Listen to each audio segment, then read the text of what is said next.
안녕하세요. 꿈라디오 도윤에 오신 것을 환영합니다. 저는 한때 서울 구석구석을 누비던 택시기사였습니다. 지금은 은퇴하고 편안한 여생을 보내고 있는데 택시기사로 30년 넘게 일하면서 많은 일을 겪었습니다. 그 중에서도 특히 기억에 남는 일이 하나 있는데요. 그 이야기를 적어보려 합니다. 제가 얼마나 특별한 경험을 했는지 들어주시면 감사하겠습니다. 제가 20대 때는 평범한 직장인이었습니다. 고등학교를 졸업하고 친구 아버지 회사에 운 좋게 들어가서 일하면서 경력을 쌓고 20대 중반에는 조금 더 큰 회사로 이직해 월급을 받으며 살던 평범한 직장인이었죠. 아내를 만나게 된 건 동창회였습니다. 제가 중학생 때 서울로 이사했거든요. 원래 살던 곳은 충청도였는데 거기는 부모님의 고향도 아니고 아버지 일 때문에 제가 태어나기 전부터 살았던 곳입니다. 그래서 거기에 가족들도 없고 다시 볼 일도 없어서 이사한 후로는 다시 안 가게 되었죠. 그러다가 성인이 되고 나서 간간히 초등학교 동창회 연락이 오더라고요.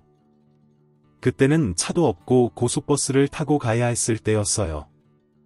충청도까지 가면 서울로 다시 어떻게 올라올지 막막하기도 하고 초등학교를 졸업한 지 오래되어서 친구들 얼굴도 가물가물하고 괜히 어색할 것 같아서 안 갔습니다.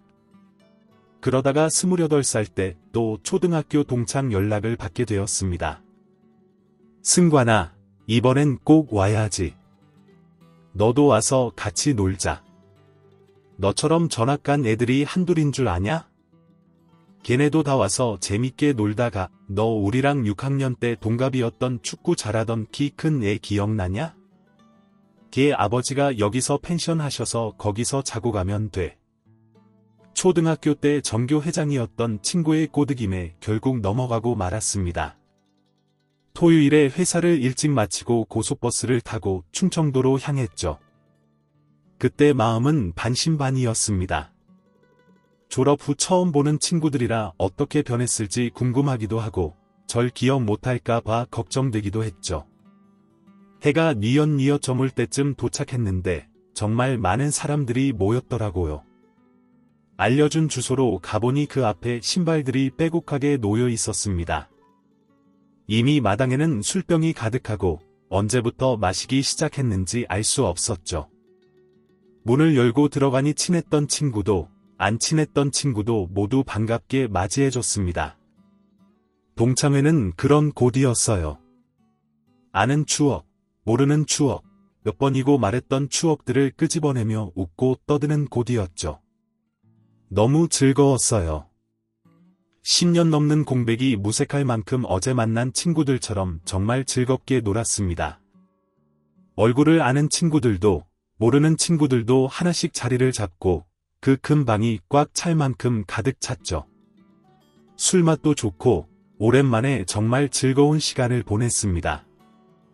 분위기가 한껏 무르익어 10시쯤 또 한 번의 문이 열렸고 여자애들이 왜 이제 왔냐며 누군가를 반겼습니다. 미안해, 버스가 너무 막혀서. 자리 아직 남아있지? 예쁜 목소리에 저도 모르게 고개가 돌아갔고 그 자리에서 몸이 굳어버렸습니다. 오랜 시간이 지났지만 잊을 수가 없었습니다. 초등학교 친구들 중에서도 그 아이가 제일 선명하게 기억나고 그 아이와의 추억이 생생하게 머릿속에 박혀 있었습니다. 그 아이는 저와 3년 내내 같은 반의 짝꿍이었던 여자아이였습니다. 처음 그 아이를 알게 된 건 1학년 때 친구의 친구였기 때문이었습니다. 그땐 그냥 저런 애가 있구나 하고 말았는데 초등학교 4학년 때 같은 반이 되고 짝꿍이 되면서 가까워졌죠. 저희는 정말 맨날 싸웠습니다. 책상에 줄을 그어놓고 넘어오면 다 내 거라며 저는 그녀의 머리카락을 잘랐고 그녀는 제 옷을 잘랐습니다. 울고불고 물고 뜯고 아주 앙숙이 따로 없었죠. 안 되겠다 싶었던 선생님께서 저희를 떨어뜨려 놓으셨지만 이상하게도 제비 뽑기를 하면 또 짝꿍이 되더라고요. 너 정말 싫어 라는 말을 입에 달고 살았던 것 같습니다. 그런데 무슨 운명인지 5학년 때도 6학년 때도 저희는 같은 반에 1년에 2번씩 짝꿍이 되었습니다. 처음에는 저희가 맨날부터 싸우니까 둘이 사귀냐, 연애하냐 라고 놀리던 친구들도 나중에는 쟤네 또 싸운다 라고 할 정도로 저희는 진심으로 맨날 싸웠습니다. 말 그대로 앙숙이었습니다. 저는 왜 그렇게 그 아이가 싫었을까요? 돌이켜보면 별거 없었습니다. 사춘기에 만난 첫 여자 짝꿍에게 괜히 반감이 들고 괜히 신경이 쓰였던 것 같습니다. 초등학교 졸업하던 날까지도 흥하고 콧방귀를 뀌던 저희는 꼬박 15년 만에 재회하게 되었습니다. 3년을 내내 지겹도록 봤던 얼굴이라 못 알아볼 리가 없었습니다. 어렸을 때와 똑같이 자랐더라고요. 달라진 게 있다면 귀여웠던 단발머리가 아주 길어진 것과 예쁜 얼굴에 화장을 하고 예전처럼 저를 보고 콧방귀를 뀌지 않는다는 것이었습니다. 15년 만에 마주한 저희는 보자마자 누가 먼저랄 것 없이 웃음이 터져 나왔습니다. 한참을 웃다가 어렸을 때 있었던 일들을 주구장창 떠들었습니다. 술에 취한 동창들이 하나둘 떠나고 골아떨어지는 틈에서 저희는 마치 둘만의 세상인 듯 재미있게 대화를 나누었습니다. 그러면서 알게 된 것은 이 여자애도 서울에서 일하고 있었고 그녀의 사는 동네가 제가 사는 곳과 별로 멀지 않다는 것이었습니다. 그때부터 저희는 자석처럼 이끌렸습니다. 서울로 올라가는 버스를 같이 타고 이후에도 만남을 계속했습니다. 맞는 것 하나 없이 앙숙 같았던 저희는 이제 환상의 짝꿍이 되었습니다. 성격도 잘 맞고 취향도 잘 맞고 좋아하는 음식도 잘 맞고 유머 코드까지 너무 잘 맞았습니다. 그 아이가 좋았습니다. 평생을 함께하고 싶었고 그 소망은 이루어졌습니다. 동창회에서 만나고 1년 반 뒤에 결혼식을 올렸습니다. 결혼식은 동창회나 다름없었습니다. 초등학교 때 친구들이 전부 서울로 올라와 저희를 축하해 주었죠. 정말 기뻤습니다. 저희의 만남은 운명 같았고 모든 일이 잘 풀릴 것만 같았습니다. 하지만 언제나 고비는 있기 마련이죠. 결혼하고 딸아이가 생겼는데 제가 그때 욕심을 좀 부렸습니다. 결혼도 하고 아이도 생기니까 심리적으로 좀 불안하더라고요. 돈을 더 벌어야 할 것 같고 더 인정받는 사람이 되어야 할 것 같은 느낌이었습니다. 그래서 고등학생 때부터 친하게 지냈던 친구와 자영업을 시작했습니다. 제가 생각해도 무모했습니다. 아내도 처음엔 반대를 좀 했었죠. 회사 다니던 사람이 갑자기 무슨 설렁탕 가게야? 이 녀석 어머니가 옛날에 설렁탕 가게를 하셨었는데 그때 정말 난리도 아니었대. 그렇게 잘 됐다면 지금까지 하고 있었어야지. 왜 안 하시는데? 다 사정이 있는 법이지. 아무튼 나 정말 잘 해낼 테니까 당신도 나 좀 믿어줘. 아내를 설득하는데 성공한 저는 대출까지 받아가며 친구와 가게를 열었습니다. 하지만 예상하셨다시피 정말 쪽박을 찼습니다. 쪽박도 그런 쪽박이 없었습니다. 흔히들 문 열었을 때는 지인들도 오고 동네 사람들이 궁금해서 오니까 어느 정도 된다고들 하잖아요. 저희 가게는 그런 것도 일절 없었습니다. 진짜 단 하루도 바쁜 날이 없었고 말 그대로 파리만 날리다가 장사를 접었습니다. 평생을 월급쟁이로 살았던 남자 둘이 뭘 하겠습니까? 애초에 글러먹었던 거죠. 그렇게 장사한 지 6개월 만에 모든 것을 접고 친구와 저는 빚더미에 앉게 되었습니다. 정말 막막하더라고요. 아이는 그때 막 돌을 지났었고 안에 얼굴 볼 자신도 없더라고요. 제가 어떻게든 이 고비를 넘겨야만 했습니다. 다시 회사에 들어가도 받아줄지도 모르는 상황이었고 회사 월급으로는 생활비랑 대출까지 감당이 안 되는 막막한 상황이었습니다. 그래서 그때 제가 선택했던 것은 바로 택시기사 일이었습니다. 제가 그렇게 빚더미에 앉게 된 지 2년 전쯤에 저보다 10살 많은 회사 선배가 퇴사하고 택시기사 일을 시작했었거든요. 그 후에도 간간히 연락하면서 지냈었는데 생각보다 벌이가 괜찮더라고요. 사무실에 갇혀서 일하는 것보다 훨씬 낫다며 택시기사는 일이 없을 수가 없다는 말에 선배의 소개로 택시 회사에 들어가게 되었습니다.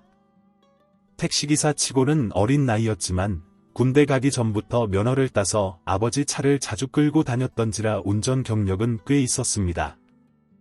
초반에 교육받을 때도 칭찬을 많이 들었고 그렇게 저는 택시 운전사가 되었습니다.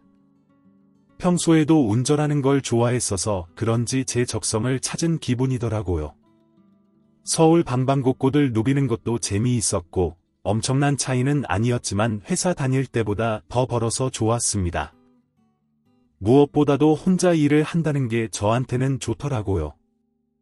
기존 회사는 남초 회사라 사무실에서 흡연은 기본이고 정말 지저분하게 생활하는 사람도 많았고 험한 말들도 많이 했거든요.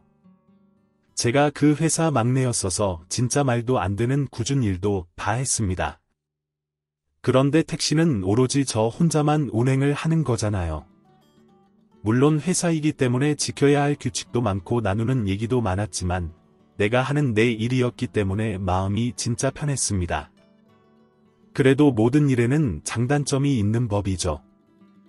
짧게는 5분 정도, 길게는 1시간 이상 손님을 받게 되는데요. 솔직히 다들 한번 보고 많은 손님들이잖아요. 그래서 그런 걸까요? 택시기사를 무시하는 사람들이 엄청 많았습니다. 뭐야, 이 젊은 놈이 왜 여기서 이러고 있어? 아유 말세다 말세. 젊은 것들은 젊을 때 할 수 있는 일을 해야지. 나이 먹은 사람들이 해야 하는 일을 다 뺐으면 어쩌자는 거냐고. 기사 이딴 일을 하고 싶어서 하겠어? 배운 게 없으니까 이러고 있지. 이렇게 말하는 아버지벌 손님들이 꽤나 있었습니다. 젊은데 왜 이런 걸 하냐고요? 어이가 없죠. 젊을 때 하는 일, 늙어서 하는 일이 뭐 정해져 있나요? 제 사정이 그러니까 할 수도 있는 건데 자기들 멋대로 제가 배운 게 없다느니 하며 정의를 내리는 게 상당히 기분이 좋지 않았습니다. 또 젊은 손님들은 택시기사를 정말 막대했습니다. 아저씨, 왜 이렇게 차가 안 움직여요? 저 늦었다니까요. 죄송합니다. 차가 너무 막히네요. 이럴 거면 택시 안 탔죠. 짜증나. 저 그냥 내릴게요. 네, 그럼 저 앞 신호에서 내려드릴게요. 그러더니 뭐 대꾸도 없이 그냥 내리려고 하더라고요. 저, 손님 돈 안 주고 내리셨는데요. 아저씨 때문에 늦었다니까 무슨 돈이야? 장난해요? 30분이나 타고 달렸어요. 차가 많이 막혀서 저도 어쩔 수 없는 상황이었고요. 그래도 값은 지불하셔야죠. 뭘 하는 거야? 짜증나게, 싫어요. 내가 왜 이렇게 막무가내로 짜증을 부리며 끝까지 돈을 안 내는 사람들도 많았습니다. 정말 너무하지 않습니까? 그러고 도망가듯 자리를 피하기 때문에 신고를 한들 잡기도 어렵고 운이 안 좋다 생각하고 넘어가는 경우가 많았습니다. 이 밖에도 만취해서 차에 토하는 손님, 운전하는데 계속 건드는 손님, 대놓고 저한테 험한 말을 하는 손님, 방지턱 하나 넘을 때마다 신경질을 내는 손님 등 정말 많은 손님들이 있었습니다. 그런 날은 하루를 다 망친 기분이 들기도 하고 내가 왜 일을 시작했나 생각하기도 하는데 그럴 때마다 아내와 딸 아이를 보면서 힘을 냈습니다. 그렇게 몇 년 일하니까 웬만한 상황에는 익숙해지기도 하고 저도 그런 것에 마음이 흔들리지 않는 호락호락하지 않은 사람이 되더라고요. 저희 딸이 초등학교 고학년이 될 때까지 그렇게 일을 했습니다. 아내는 아이가 초등학교에 들어가면서부터 빵집 아르바이트를 시작했습니다. 아내도 평생 회사 다니던 사람이라 새로운 일이 익숙하지 않았을 겁니다. 그런데도 제가 혼자 돈 버는 게 미안하다며 아이가 학교에 가 있는 시간을 활용해서 시간제로 일을 했습니다.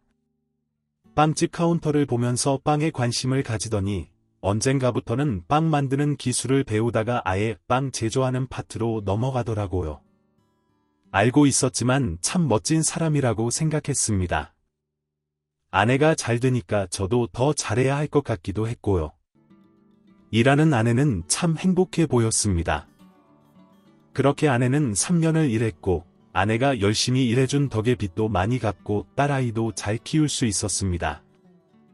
하지만 그런 우리의 행복은 단 한순간에 처참하게 무너졌습니다. 아직도 그날이 잊혀지지가 않네요. 가을에서 겨울로 바뀌는 11월이었고 건조한 날씨 때문인지 세 식구 다 감기를 앓고 있었습니다. 저는 그날 쉬는 날이었습니다. 매일 아침 일어나서 출근 준비에 아이 등교까지 책임져야 하는 아내를 대신해서 제가 아이 등교를 맡았습니다. 아내는 오랜만에 늦잠을 잤죠. 여보, 나 다녀올게. 영은이 데려다 주고 이발소 가서 머리 좀 자르고 올게. 푹 자고 일어나서 약 챙겨 먹고.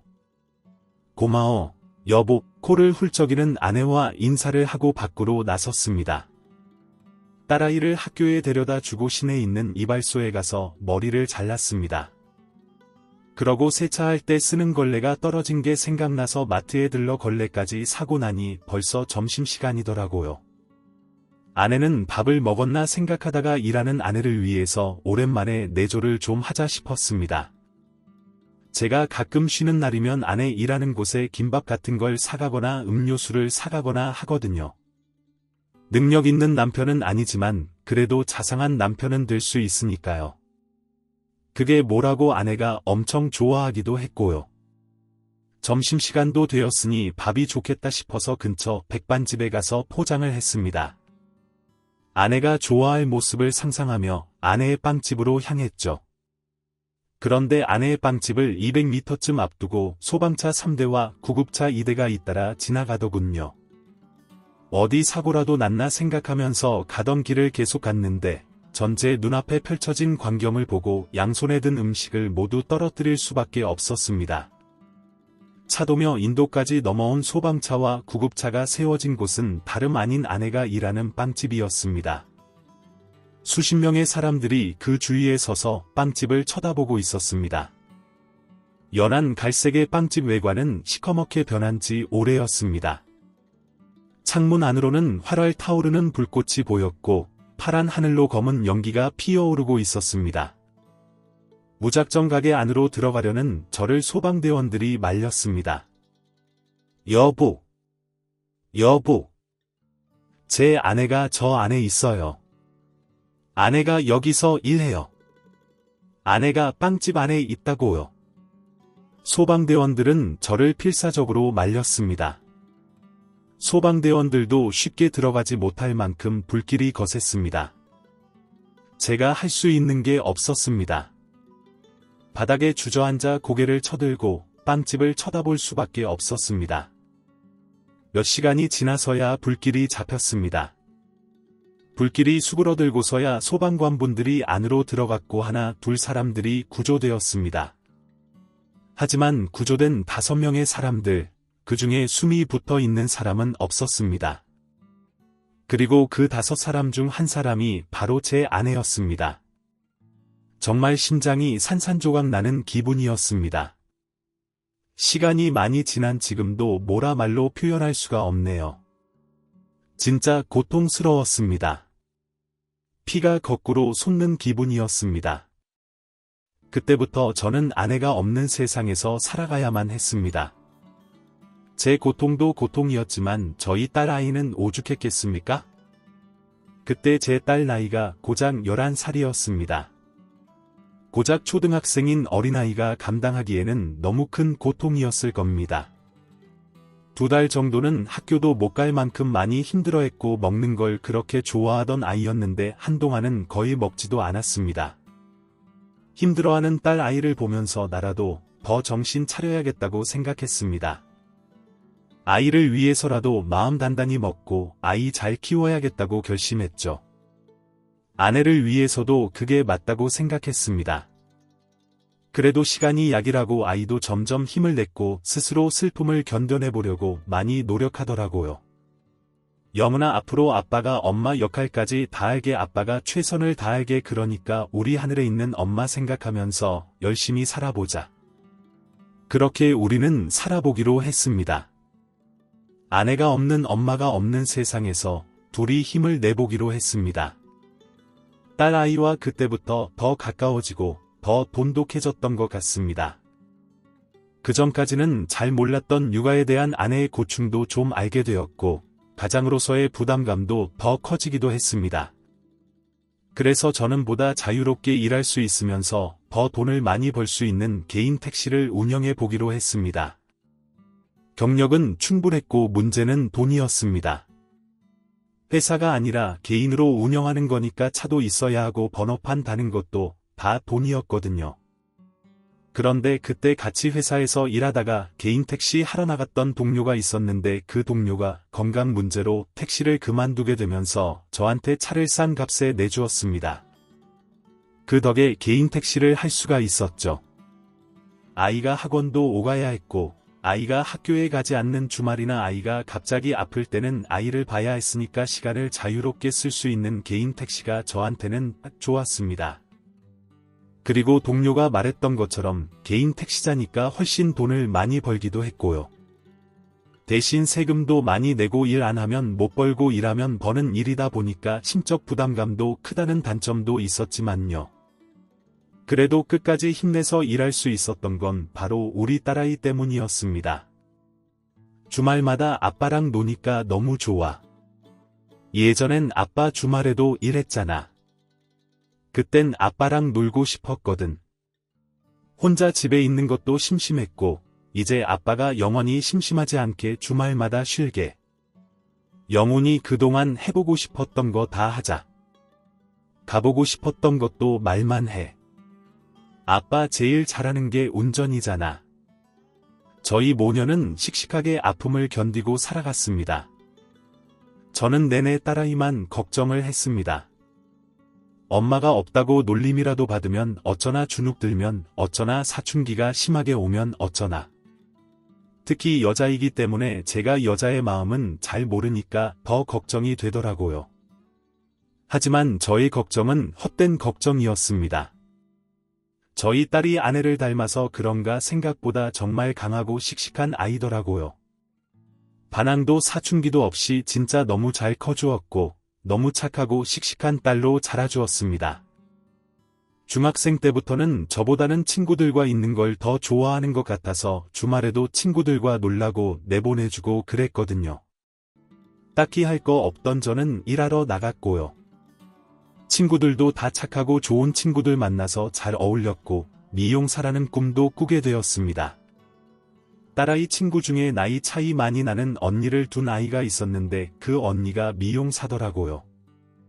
그래서 머리 해준다고 동생 친구들을 초대했고 그때 저희 딸아이도 갔다 왔었습니다.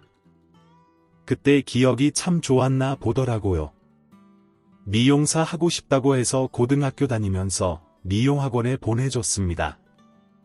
원래도 손이 참 야무진 아이였었거든요. 어릴 때부터 찰흙 같은 걸로 뭐 만드는 것도 엄청 잘했고 가위질도 진짜 잘했고 손이 참 야무진 아이였습니다. 예상은 했지만 머리 만지는 것도 참 잘하더라고요. 같은 학원 언니들 대회도 쫓아가고 시험장도 구경 가고 하더니 19살 때 미용 자격증을 땄습니다. 진짜 대견하더라고요. 그 나이에 저는 놀 줄만 알았었는데 혼자 꿈을 찾고 노력하고 이루는 게 제 딸이지만 참 멋져 보였습니다. 고등학교 졸업하자마자 면접을 엄청 보고 다니다가 한 미용실에 막내로 취직을 했습니다. 그리고 딸아이는 그곳에서 한 남자를 만났습니다. 아빠, 나 사실 남자친구 생겼다. 딸아이가 그렇게 말한 것은 24살 때였습니다. 아마 딸 가진 아빠라면 누구나 공감할 겁니다. 딸아이가 남자친구가 생겼다고 했을 때 그 기분은 참 묘합니다. 싫은 건 아닌데 마냥 좋지도 않고 대체 어떤 녀석인지 너무 궁금하고 갑자기 걱정도 되고 암튼 그런 기분입니다. 그래도 아이가 좋아하는 사람이라는데 싫은 티를 낼 수도 없고 그냥 어떤 사람인지 은근히 물어보기만 했죠. 나 지금 일하는 곳 있잖아. 거기 옆에 작은 카페가 하나 있거든. 거기 사장이야. 맨날 거기서 커피 사 먹다가 친해졌는데 만난 지는 1년 정도 됐어. 카페 사자 나이가 몇 살인데 별로 안 많아. 29살인데 벌써 자기 가게가 있어 뭐 그런가 봐. 아무튼 아빠한테 말해주고 싶었어. 되게 착하고 성실한 사람이야. 다음에 한번 소개할게. 성실해. 뭐 그럼 그래 언제 한번 밥 먹자고 해. 그리고 한 달 뒤 저는 정말 딸아이의 남자친구와 밥을 먹게 되었습니다. 만나면 무슨 말을 해야 하나 고민도 되었고 대체 어떤 녀석일까? 정말 궁금했는데 딸의 말처럼 착해 보이더라고요. 얘기를 들어보니 부모님 두 분 다 공무원 출신이라고 했습니다. 젊은 나이에 창업해서 사장이 되었는데도 겸손한 것 같아서 일단 마음은 좀 놓였죠. 그렇게 만나고 난 뒤 저희 딸과 딸의 남자친구는 1년 정도 더 만남을 가지고 결혼식을 올리게 되었습니다. 사실 이 결혼식 올릴 때 참 쉽지가 않았습니다. 사돈이 좀 고지식하다고 해야 하나 꽉 막혔다고 해야 하나 그쪽 자식 귀한 만큼 제 자식도 귀한 건데 우리 딸을 못마땅하게 여기는 것 같았습니다. 정확하게는 딸이 아니라 딸의 환경 그러니까 제가 못마땅했던 거였겠죠. 그쪽 집에서 그렇게 생각하는지 전혀 모르고 있다가 상견례 날에 그런 분위기를 풍기길래 알게 되었습니다. 사돈어른 택시 하신다고 아실지 모르겠지만 저희 아들 참 귀하게 컸어요. 외동인데다가 어릴 때부터 안 시킨 거 없이 모든 교육을 다 받으며 키웠습니다. 공무원 집안이라 부족함 없이 자랐고 지금도 부족한 거 하나 없이 잘 살고 있는 아이예요. 네, 압니다. 저도 저희 딸 막 키우지 않았습니다. 귀화한 딸이에요. 아무리 염려 뭐 그렇겠죠. 아무튼 참 인연이라는 게 할머 잘 부탁드립니다. 굉장히 떨떠름해 하더라고요. 제 눈에도 훤히 보이는데 제 딸이라고 모르겠습니까? 그런데 전 화나는 마음보다는 괜히 미안했습니다. 제가 못난 탓에 아이가 밉보이면 시집가나 하는 생각도 들었고요. 그래도 딸이랑 사이랑 정말 진심으로 사랑한다고 하고 잘 살 것 같아서 딸 아이를 믿고 보내줬던 거였습니다. 하지만 좀 더 신중하고 좀 더 깊이 생각해볼 문제였던 것 같습니다. 결혼한 지 얼마 안 되어서부터 둘이 정말 많이 싸우더라고요. 저희 딸 자기 엄마 보내고서도 다시 일어난 씩씩한 딸입니다. 웬만한 상처로는 남한테 말도 안 하는 아이인데 결혼하고 2달 되었을 때 절 찾아와서 울더라고요.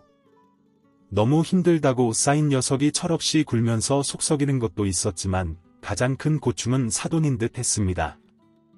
사돈 댁에서 집안일 하나하나 다 간섭을 하더라고요. 심지어는 저희 딸 옷차림이며 같이 일하는 직원들까지 평가하면서요. 누군들 그런 분위기에서 안 답답하겠습니까? 숨이 꽉 막히겠죠. 그런데 쌓인 녀석은 정신 못 차리고 맨날 친구들하고 놀러나 다니고 자기 부모가 그러는 것 좀 이해하라며 언성만 높였답니다. 그런 놈하고 당장이라도 그만두라고 하고 싶었지만 부모로서 그러면 안 되잖아요. 사이랑 잘 얘기해보라고 하고 저도 사돈댁이랑 만나서 얘기를 좀 나눴습니다. 애들 사는 거 너무 신경 쓰지 말자고 좋게 둘러둘러 말했죠. 그러고 얼마 뒤에 제 딸이 임신을 했습니다. 사이도 정신 차리겠다고 하고 사돈도 제 말에 수긍하니 그냥 참고 있었죠. 더군다나 아이까지 생긴 마당에 뭘 더 어쩌겠습니까? 제가 그랬듯이 애 키우면서 점점 좋아지고 점점 가족이 되겠거니 했죠. 하지만 그게 아니었습니다. 임신을 하니 사돈의 간섭은 더욱 심해졌고 사이도 정신을 못 차리기는 마찬가지였습니다. 내가 얼마나 귀하게 키운 딸인데 억장이 무너지더라고요. 사돈이 저희 딸을 무시하는 수준은 점점 심해졌고 저희 딸이 저한테 말 안 하고 참고 참다가 애 낳고 나서야 말을 했습니다.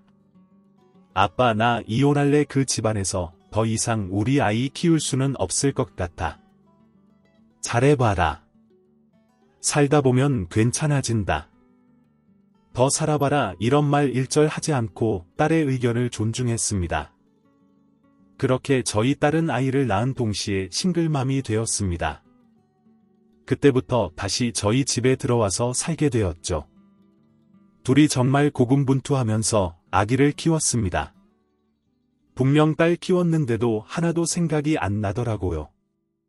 저 그래도 우리 딸 애기였을 때 육아 많이 했거든요.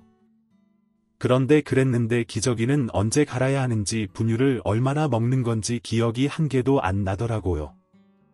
난생 처음 아기 키우는 것처럼 그렇게 손주 녀석을 키웠습니다. 그때 제가 개인 택시 하는 게 얼마나 다행이라고 생각이 들었는지 모릅니다. 딸 아이도 돈을 벌어야 하니까 손주가 2돌쯤 지났을 때부터 일을 나갔는데 저도 나가서 일을 하다가 손주 어린이집 마치는 시간이 되면 제가 데리고 집에 들어왔거든요. 아마 계속 회사에 있었으면 그렇게 못했겠죠. 그러다가 딸이 퇴근하면 저는 또 잠깐 나가서 영업하고 새벽에 집에 들어오고 그랬습니다. 조금 죄책감이 있었거든요. 내가 더 괜찮은 사람이었으면, 더 괜찮은 부모였으면 우리 딸이 무시 안 당하고 잘 살지 않았을까 하는 마음이요. 뭐 그것도 이혼하고 좀 지나니까 없어지긴 했지만요. 아무튼 그렇게 자식을 키우던 우리 딸은 손주가 7살 때 개인 미용실을 열었습니다. 애가 초등학교 가면 학교가 일찍 끝나잖아요. 그럼 학원도 보내야 하고 이것저것 챙겨줄 게 많으니까 개인 사업하는 게 편할 것 같다면서 주택가의 빌라 1층에 작은 미용실을 하나 차렸습니다. 의자가 2개 있는 작은 미용실이었습니다. 작지만 딸의 정성이 가득 담겨 있는 곳이었습니다. 딸 아이는 그곳에서 일과 육아를 하며 살아갔습니다. 그렇게 열심히 살고 고생하는 딸 모습을 보며 저도 열심히 택시를 몰았습니다. 우리 딸한테 든든한 아빠가 되고 싶고 우리 손주 뭐 하나라도 더 먹이고 싶은 마음에 열심히 택시를 몰았죠. 밤낮 없이 일을 했습니다. 시간이 될 때마다 일을 했고 오히려 젊었을 때보다 더 열심히 산 것 같습니다. 그러던 어느 날이었습니다. 늦은 밤 11시가 좀 넘은 시간이었습니다. 이제 그만 퇴근해야겠다 싶어서 집 쪽으로 차를 몰고 가고 있는데 한 여자가 택시를 잡고 있더라고요. 그런데 그때가 겨울이었거든요. 2월 말이었으니 엄청 추운 날이었죠. 그런데 그 여자 차림새를 가만히 들여다보니까 맨발로 슬리퍼를 신고 외투도 엄청 가벼운 겁니다. 그런데 더 자세히 보니까 여자 품에 작은 아이가 안겨 있었습니다.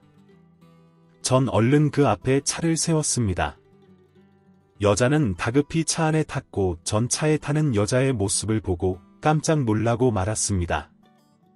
아니, 손님 피가 그거 피 맞아요. 제가 다양한 손님들을 태워봤지만 온몸에 피가 묻은 사람은 생전 처음이었습니다. 여자는 정신이 없는지 품에 안은 아이와 함께 허겁지겁 차에 타면서 병원에 가달라고 했습니다. 아이고, 많이 다친 것 같은데 괜찮아요. 일단 이걸로 좀 닦아봐요. 그 뒤에 휴지도 있을 거예요. 네, 정말 감사합니다. 기사님 왜 그랬어요? 어쩌다가 다쳤어요. 쓰레기 버리러 나가다가 계단에서 골랐어요. 애가 어려서 혼자 둘 수가 없어서 급하게 나오느라 택시가 안 잡혀서 애먹었는데 정말 감사합니다. 기사님, 이쪽 길에 원래 택시가 잘 없어요. 아파서 어찌 괜히 저희 딸 생각이 나더라고요. 딸과 비슷한 또래의 여자였고 아이는 한 4살쯤 되어 보였습니다. 괜히 안쓰럽고 딱해서 마음이 많이 쓰였습니다. 다행히 차가 막히지 않아서 10여 분을 달린 끝에 병원 응급실에 도착을 했습니다. 애기 엄마 택시비는 됐으니까 얼른 내려서 가봐요. 네, 아니 그래도 요금은 지불해야 나도 어차피 집에 들어가는 길이었어요. 괜찮아요. 얼른 들어가서 치료받아요. 애도 놀랐겠네. 정말 감사합니다. 제가 다음에 꼭 살아야겠습니다. 감사합니다. 여자는 차에 탈 때처럼 허겁지겁 아이를 데리고 내렸습니다. 집에 오는 내내 영 마음이 쓰이더라고요. 그래도 아이가 보채지 않고 얌전히 있는 걸 보니 참 다행이다 생각하며 집에 왔습니다. 그런데 집에 막 도착해서 차에서 내리려고 하는데 뒷좌석에 뭐가 떨어져 있더라고요. 다름 아닌 지갑이었습니다. 어떤 손님 지갑인가 하고 열어보니까 방금 탔던 그 애기 엄마의 지갑이더라고요. 일 났다 싶어서 얼른 다시 차를 돌렸습니다. 응급실에 가보니까 아직 그 애기 엄마랑 아이가 있더라고요. 여기요, 이 지갑을 놓고 내렸지 뭡니까? 안 그래도 집에 놓고 왔나 했는데 번거롭게 해드려서 죄송해요. 감사합니다. 번거롭긴 당연히 해야지. 아, 치료는 잘 받았어요. 아이고, 이 손목에 그건 뭐예요? 부러졌대요. 네, 다른 곳은 상처만 좀 나고 괜찮은 것 같은데 어쩐지 손목이 많이 아프더라고요. 금방 붓겠죠. 뭐 아유, 하필 손이 그래서 어쩌 고생 꽤나 하겠네. 집까지는 어떻게 가려고 그래요? 늦어서 차도 없을 텐데 아까 택시 탔던 곳이 집이죠. 데려다 줄 테니까 같이 나가요. 저 정말요? 이걸 어떻게 감사의 말씀을 드려야 할지 정말 감사합니다. 기사님, 그럼 저 수압만 금방 하고 갈게요. 수납한다고 하길래 먼저 나가서 기다리려고 응급실을 빠져나가고 있었습니다. 그런데 뒤에서 잔액 부족이라는데요. 하는 병원 직원의 말이 들리더라고요. 나가려던 발걸음을 멈췄습니다. 애기 엄마가 이걸 어쩌지 하며 지갑을 뒤적이더라고요. 그래서 저는 다시 애기 엄마가 있는 쪽으로 몸을 돌렸습니다. 여기 이걸로 계산해 주세요. 네, 아니요. 기사님, 괜찮아요. 저 나중에 갚아요. 우리 딸 생각나서 그럽니다. 기사님, 정말 감사합니다. 제가 나중에 다 갚을게요. 제가 다음 주에 돈이 들어오거든요. 그때 꼭 다 갚겠습니다. 네네, 그래요. 아이고, 저 애기 하품하네. 얼른 가요. 애기 엄마는 죄인처럼 고개를 푹 숙이고 눈물을 흘렸습니다. 전 얼른 아이와 엄마를 차에 태웠습니다. 차에 타고서도 한동안 눈물을 흘리던 아기 엄마가 고개를 들며 얘기를 하더라고요. 저 사실 혼자 아이를 키우고 있어요. 전 남편이랑 사는 게 죽기보다 싫어서 이혼한 건데 이렇게 곤란한 일이 생길 때면 많이 힘드네요. 아이고, 그러셨구나. 실은 우리 딸도 혼자 아이를 키워요. 그래서 내가 오늘 자꾸 딸 생각이 나더라고. 딱하기도 하고 기특하기도 하고 그렇게 힘들어도 열심히 살다 보면 결국 웃을 날이 올 겁니다. 그러니까 너무 주눅들지 말고 힘내서 살아요. 감사합니다. 정말 감사합니다. 기사님, 아기 엄마는 돈을 갚겠다면서 자기 연락처를 알려주고 갔습니다. 그리고 다음날 전날 일을 늦게 마쳐서 오전에 조금 늦게 일을 나갔습니다. 나가기 전에 딸한테 잠깐 들려서 제가 겪은 일을 이야기해줬죠. 그러니까 딸이 그 여자 연락처 좀 알려달라는 겁니다. 사정이 비슷하고 딱하니까 만나보고 싶다고요. 그러고 며칠 뒤에 둘이 정말 만났더라고요. 그날 저희 딸이 우리 손주 안 입은 옷을 바리바리 싸들고 가서 그 집 아이한테 줬다고 하더라고요. 그 집 아이도 아들이었거든요. 그날 이후로 저희 딸과 그 애기 엄마는 자주 만나는 사이가 되었습니다. 몇 번 만나다 보니까 둘이 잘 맞는다고 하더라고요. 또 도움받을 것도 많다고 했습니다. 알고 보니까 그 애기 엄마가 집에서 일을 하는데 구매대행 일을 한다고 하더라고요. 인터넷으로 사람들이 물건을 사면 그걸 회사에 연락해서 보내주는 건가 뭐 아무튼 집에서 할 수 있는 일이라고 해서 소소하게 하고 있다고 했습니다. 원래 결혼하기 전에는 연예인 매니저 일을 했다더라고요. 그런데 아이 낳고 나서 다시 하려고 보니까 출장도 너무 많고 일하는 시간도 뒤죽박죽이라 선뜻 다시 할 용기가 나지 않아서 집에서 일을 시작했답니다. 아이 키우면서 하기 좋을 것 같아서 시작은 했다만 생각만큼 쉽지 않아서 머리가 좋지는 않다고 하더군요. 그래도 열심히 노력하고 있다고 언젠가 돈 많이 벌지 않겠냐며 참 긍정적으로 사는 사람이더라고요. 다 떠나서 아이를 키우면서 스스로 일을 찾아 하는 것만큼 장한 일이 어디 있습니까?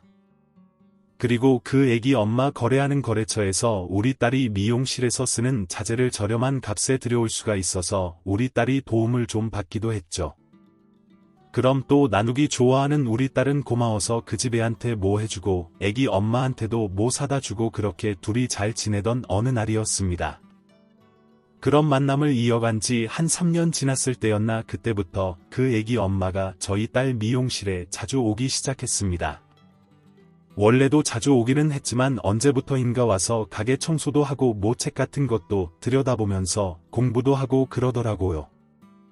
아이고 왔어요. 요즘 자주 오네요. 뭐 요즘 뭐 하나 봐요? 열심히 보던데 저 사실 연니한테 미용일 배우고 있어요. 그래요. 이거 머리 하는 거 한번 배워서 해보려고요. 네, 옆에서 맨날 봐서 그런가 관심이 생기기도 하고 언니가 알려주겠다고 해서요. 해보니까 재밌는 것 같아요. 아유 잘 생각했어요. 기술 배워두면 좋지 잘해봐요. 네 감사합니다. 아저씨 그렇게 딸한테 기술을 배우던 애기 엄마는 얼마 뒤에 정말 자격증까지 따게 되었습니다. 자격증 따고서 애기 엄마가 저희 딸한테 어찌나 고마웠는지 눈물을 펑펑 흘리면서 지갑을 선물해 주기도 했죠. 그리고 얼마 뒤 딸과 아기 엄마는 둘이 같이 가게를 확장해서 운영해보겠다고 했습니다. 사실 저희 딸이 비록 좁은 동네 장사였지만 영업이 꽤나 잘 되었거든요. 매일같이 거의 매시간 예약이 꽉 차 있었고 솜씨가 좋아서 잘한다고 동네에 소문이 자자했습니다. 하지만 아무래도 혼자 하기에는 한계가 있잖아요. 손님을 많이 못 받았죠. 그런데 마침 재주 좋은 애기 엄마가 자격증까지 땄으니 좀 더 큰 미용실을 차려서 둘이 잘 해보기로 한 거였죠. 하늘이 도우려고 했던 건지 저희 집에서 멀지 않은 시내 1층에 있던 미용실이 문을 닫았고 저희 딸이 그 가게를 바로 계약을 했습니다. 막 큰 곳은 아니었고 그래도 손님 4명 앉을 수 있는 미용실이었습니다. 딸이랑 애기 엄마랑 고군분투하면서 셀프로 인테리어를 다 했습니다. 저도 가서 페인트 칠하고 트럭 하는 아는 사람 불러다가 쓰레기를 버리고 정말 힘들게 가게를 완성시켰더랬죠. 그런데 그런 보람이 있게도 미용실을 오픈하고서 장사가 정말 잘 됐습니다. 딸이랑 아기 엄마랑 둘이 눈코 뜰 새 없이 정말 바쁘게도 일을 했습니다. 그렇게 바쁜데 두 사람은 진짜 행복해 보이더라고요. 아빠 나 요즘 진짜 행복해. 마음도 잘 맞고 일손도 척척 맞는 사람이랑 일하니까 너무 편해. 그리고 돈도 많이 버니까 우리 아들한테 해줄 수 있는 게 많아서 좋고 아저씨 저도 같은 마음이에요. 언니랑 일하게 돼서 얼마나 다행인지 몰라요. 저 아이 둘도 안 됐을 때부터 혼자 키우면서 양육비 한 번을 못 받았거든요.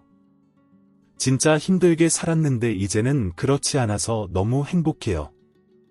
두 사람 웃는 모습을 보는데 괜히 마음이 찡했습니다. 우리 딸도 딸이지만 그 애기 엄마도 진짜 힘들게 산 거를 제가 알고 있거든요. 어렸을 때 부모님 돌아가셔서 가족도 하나 없이 도움받을 손길 하나 없이 아이를 키운 것을 알기에 더욱 장하고 기특했습니다. 둘이 웃는 얼굴로 장사하니 손님들이 안 모이겠습니까? 그 동네에서 제일 바쁜 미용실이 되었죠. 그게 입소문을 타서 다른 동네에서도 손님들이 모여들고 둘이서 감당이 안 돼서 아르바이트생까지 쓰는 지경이 되었습니다. 그렇게 꼬박 5년을 일주일에 한 번 쉬면서 장사를 했습니다. 그리고서는 애들 미용실 맞은편에 있는 건물 1, 2층을 사들여서 미용실을 새로 차렸습니다. 한 번에 손님을 거짓 20명은 받을 수 있게 되었고 일하는 직원들도 10명 정도 되는 큰 사업장을 차리게 된 것이었습니다. 인테리어는 셀프로 하는 것 없이 사람 불러서 다 맡겨서 했는데 다 완성된 미용실을 가만히 보고 있으니까 기분이 묘하더라고요. 제 것은 아니었지만 제 딸과 거의 딸과 다름없는 이 애기 엄마와 이런 멋진 사업증을 갖게 되었다는 것이 참 멋있었습니다. 누구 도움 없이 둘이서 꾸려낸 것이잖아요. 둘 다 고된 날들이 있었기에 그만큼 멋지게 성장할 수 있었던 거겠죠. 그 미용실이 다 차려지자마자 저희 딸들이 와서 그러더라고요. 이제 일 그만하세요. 그리고 이제 좀 쉬고 취미생활도 하시고 친구분들 만나면서 노세요. 딸이 2살 때부터 일을 했던 택시 일을 그만하라고 하더라고요. 곰곰이 생각을 해보았습니다. 저도 나이가 있고 언젠가는 이 일을 그만둬야겠지 싶었는데 딸이 권하는 지금이 적기라는 생각이 들더군요.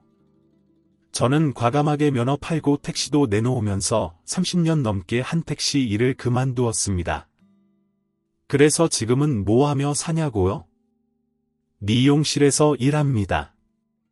우리 애들 미용실 뭐 이상 있는 건 없는지, 청소 덜 된 곳은 없는지, 주차장에 쓰레기는 없는지 하면서 그렇게 지냅니다. 갈 때마다 딸들이 앞방 가서 친구들이나 만나고 쉬라고 하는데 우리 딸들 잘하고 있나 궁금한 건 어느 아빠나 마찬가지잖아요. 그래도 딸들 덕에 참 호강하며 살고 있습니다. 좋은 집에 살면서 돈 걱정도 없고 만년 편하게 보낼 수 있어서 참으로 행복할 뿐입니다. 더군다나 소중한 제 딸과 마음이 참 잘 맞는 사람을 만나게 된 것도 엄청난 행운이고 축복이라고 생각하고 있고요. 딸이 한 명 더 있다는 마음으로 살고 있습니다. 2딸 덕분에 호강하면서 행복하게 살고 있네요. 최근에 제 생일이라고 딸들이랑 손주들이랑 외식을 했습니다. 그러다가 제가 물어봤어요. 너희 재혼할 생각은 없니?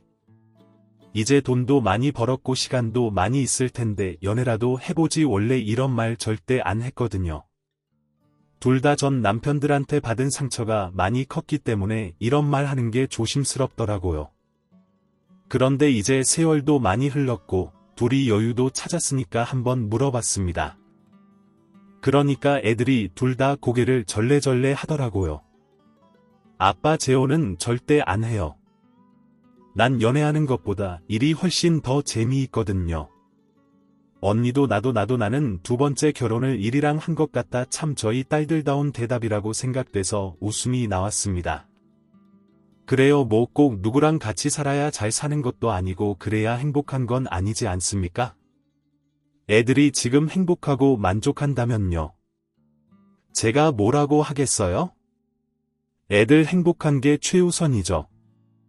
손주들도 아픈 곳도 없이 아주 잘 자라고 있고 우리 가족 모두 지금 삶에 만족한다니 그거면 전 충분합니다. 참 우여곡절도 많았고 열심히 빠듯하게 악착같이 살아온 이 인생 이제는 조금 돌아볼 여유가 생겼습니다. 돌이켜보니 그래도 나 꽤 잘 살았구나 싶은 마음이 듭니다. 남부럽지 않은 자식이 있다는 것만으로도 저는 잘 산 인생이죠. 언제가 될지는 모르겠지만 먼저 하늘로 간 우리 아내를 만난다면 우리 딸이 이만큼이나 잘 살았다고 얘기해 주려고요. 아내가 어떤 표정을 지을지 상상이 되네요.